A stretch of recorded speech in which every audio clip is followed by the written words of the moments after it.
தாவீதினுடைய பழக்கத்தை கவனிப்போம் என்றால் ஒரு நாளைக்கு அவன் 3 முறை ஜெபிப்பான். எனக்கு அன்பான சகோதர சகோதரிகளை கவனிங்க. வாழ்க்கையில வளரும் போது சாத்தான் என்ன செய்வான் தெரியுங்களா? உங்க ஜெபத்தின் மீது தாக்குதலை தொடுப்பான். உன்னை ஜெபிக்க விடாமல் செய்வான். முழங்கால் படியிடவே விட மாட்டான். உத்தியோகம் இல்லாதப்போ கிடைக்காதப்ப பயங்கரமா பிரார்த்தனை செய்வேன். கர்ப்பபலன் இல்லாத போது கிடைக்காத போது பயங்கரமா பிரார்த்தனை செஞ்சிருப்பேன். வாழ்க்கையில் ஏதாவது சுகவீனம் ஏற்பட்டுட்டா உடனே பயங்கரமா ஜெபிச்சிருப்பேன். கஷ்டங்களுக்குள்ளாக கண்ணீர் பள்ளத்தாக்குள்ளாக போகும்போது எப்போது நீ ஜெபந்தான். ஆனா எப்போ உங்க கஷ்டங்கள் மாறிடுச்சோ, கர்ப்பபலனை எப்ப பெற்றுக்கொண்டாயோ, எப்போ வேலையை பெற்றுக்கொண்டாயோ, எப்ப நல்ல பேர் கிடைச்சோ, வியாபாரத்தில் லாபம் வந்துருச்சோ, என்ன நடக்கிறது? தாக்குதல். உன்னுடைய ஜெபத்தின் மீது தாக்குதல் நடக்கிறது. ஆவிக்குரிய நடத்தையின் மீது தாக்குதல் நடக்கிறது. பரிசுத்தத்தின் மீது தாக்குதல் நடக்கிறது.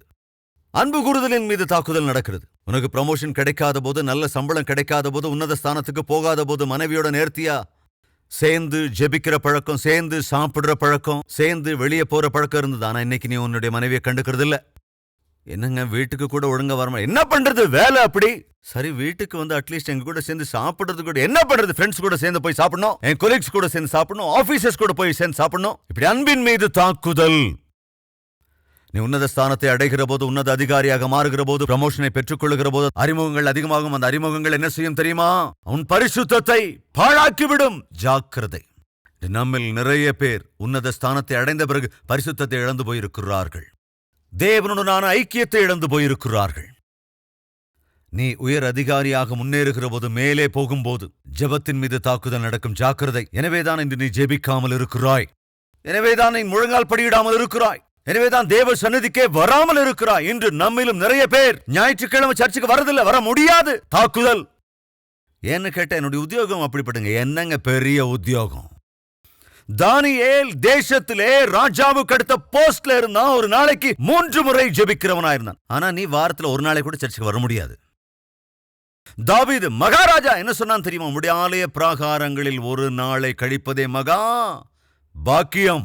ஒரு கோரிக்கை எனக்கு இருக்கிறது ஆண்டவரே, அந்த கோரிக்கையை நிறைவேற்றுங்க. அது என்னவென்றால், நித்திய காலமும் உம்முடைய ஆலயத்தின் பிராகாரங்களில் நான் இருக்க வேண்டும்.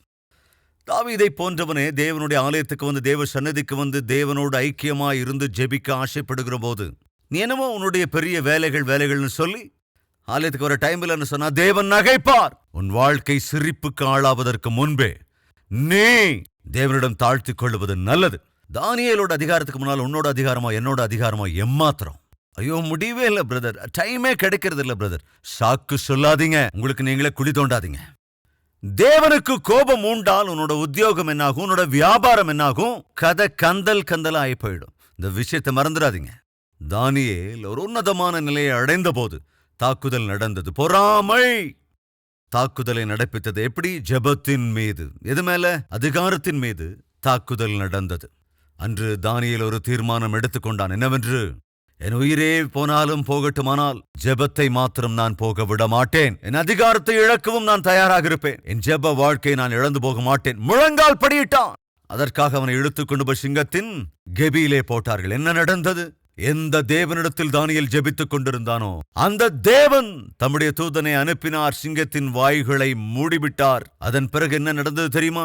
யாரெல்லாம் தானியேலுக்கு எதிராக எழுந்து நின்று தானியேலுக்கு எதிராக இந்த திட்டத்தை தீட்டினார்களோ அவர்களையும், அவர்கள் குடும்பத்தையும், அவர்கள் பிள்ளைகளையும் எல்லாரையும் எடுத்துக் கொண்டு போய் அதே சிங்கத்தின் கெபியிலே தூக்கி போடப்பட்டார்கள். தானியேலின் மீது பொறாமை கொண்டவர்களோ அழிந்து போனார்கள். ஜெப வாழ்க்கையை, ஆவிக்குரிய வாழ்க்கையை காப்பாற்றிக் கொண்ட தானியேலோ உன்னத ஸ்தானத்துக்கு உயர்த்தப்பட்டான். சகோதரர்களே, சகோதரிகளே, நீ உயருகிற போது, உன்னத ஸ்தானத்திற்கு உயருகிற போது ஆபத்துக்கள் வரும். உண்மையான அன்பின் மீது, ஆவிக்குரிய நடத்தையின் மீது, அது மாத்திரமல்ல, அதிகாரத்தின் மீது, ஆதாரங்களின் மீது, பிரார்த்தனையின் மீது, பரிசுத்தத்தின் மீது சாத்தான் தாக்குதலை தொடுப்பான் தன் நாட்கள் மூலமாக. ஆனா ஜாக்கிரதையா கவனிங்க. அந்த பாச நேசத்தை ஆபேல் இழந்து போகவில்லை, காயின் தான் இழந்து போனான். தன்னுடைய நன்னடத்தையை யோசேப்பு இழந்து போகவில்லை, எஜமானி தான் இழந்து போனாள். அதிகாரத்தை தானியேல் இழக்கவில்லை, அவனை பகைத்தவர்கள்தான் இழந்து போனார்கள். யார் பொறாமைக்கு இலக்காகிறார்களோ அவர்கள் இழந்து போவார்கள். யாரெல்லாம் தேவனை சார்ந்து கொண்டு தொடர்கிறார்களோ அவர்கள் உயர்த்தப்படுவார்கள்.